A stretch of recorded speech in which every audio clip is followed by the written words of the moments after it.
Congressman Dalipay, wag mo nang pakialaman ang Mindanao dahil 99.9% ang nagpahayag ng suporta sa pagkalas ng Mindanao sa Pilipinas. Ikaw lang ang ayaw kumalas sa Pilipinas. Lumipat ka kaya sa Luzon or sa Leyte para mag-love-bang kayo ni Romualdez.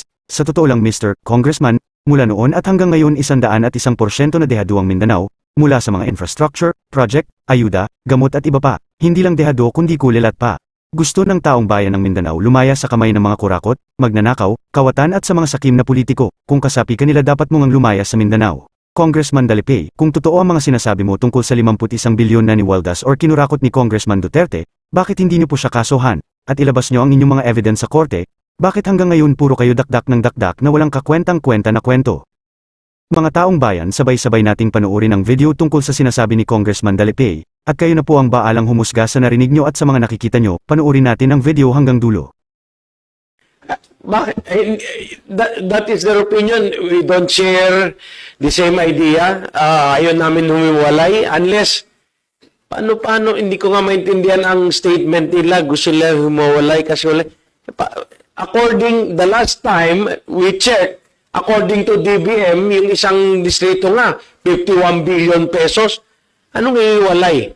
Dahil nakakuha na ng 51 billion pesos at yung mga ibang distrito napabayaan nyo at hindi nyo naalagaan.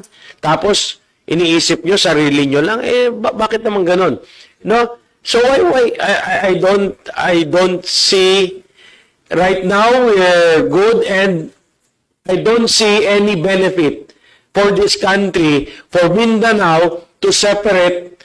Tapos pag titingnan mo ng buo, hindi maganda sa ekonomiya na hihiwala yung Mindanao, may iwan eh. So, I still believe that it is of more benefit that Mindanao be part of this republic. Pag humiwalay siya, madidihado pa. Okay lang siguro yung mga nakakuha na ng 51 billion pesos na sa kanilang distrito, sa kanilang syudad. Paano naman yung mga wala pa? Ihiwalay nyo na? So, I disagree with them. Thanks for watching Part Neil TV channel. Please subscribe my YouTube channel. Follow, like, comment, and share.